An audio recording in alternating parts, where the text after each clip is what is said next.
பதிவில் நம்ம எப்படி பீப்புள் ப்ளீஸராக இருக்கக்கூடாது அப்படிங்கிறத நம்ம பார்க்கலாம். ஸோ பீப்புள் ப்ளீஸர்னா எல்லாத்துக்கும் எஸ் எஸ் எஸ்ன்னு சொல்கிற பர்சன். அவங்களுக்கே ஒரு ஹெல்த்தி பவுண்டரிஸ் கிடையாது. அவங்களுக்கு என்ன தேவை இருக்குன்னு தெரியாது. யாராவது இப்போ ஹோட்டலில் போயிட்டு ஏதாவது ஆர்டர் பண்ணோன்னா உனக்கு என்ன வேணும்னா நீங்கள் என்ன சொன்னீங்கனாலும் நான் சாப்பிட்டுக்கிறேன், இந்த ட்ரெஸ் பிடிச்சிருக்கா, ஓகே. ஸோ அவங்களுக்கா எதுவுமே தெரியாது. அவங்களோட நீட்ஸே அவங்களால ஐடென்டிஃபை பண்ணவே முடியாது. இது ரொம்ப தவறு ஃப்ரெண்ட்ஸ்.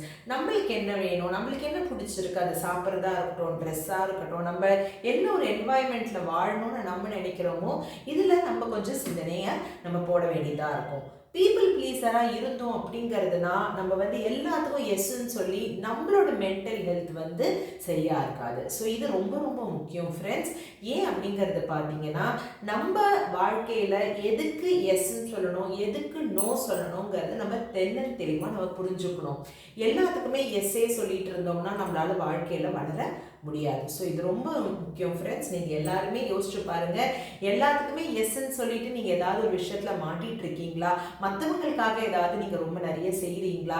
இல்லை நீங்கள் செய்யறது உங்களுக்கு பிடிக்காம நீங்கள் செய்கிறீங்களா? இது எல்லாமே நீங்கள் பார்த்துக்கோங்க. அப்படி இருக்கீங்க அப்படிங்கிறதுனா கொஞ்சம் மாற்றிக்கோங்க. ஏன்னா உங்களோட வெல்பீயிங், உங்களோட மென்டல் ஹெல்த் ரொம்ப ரொம்ப இம்பார்ட்டன்ட்.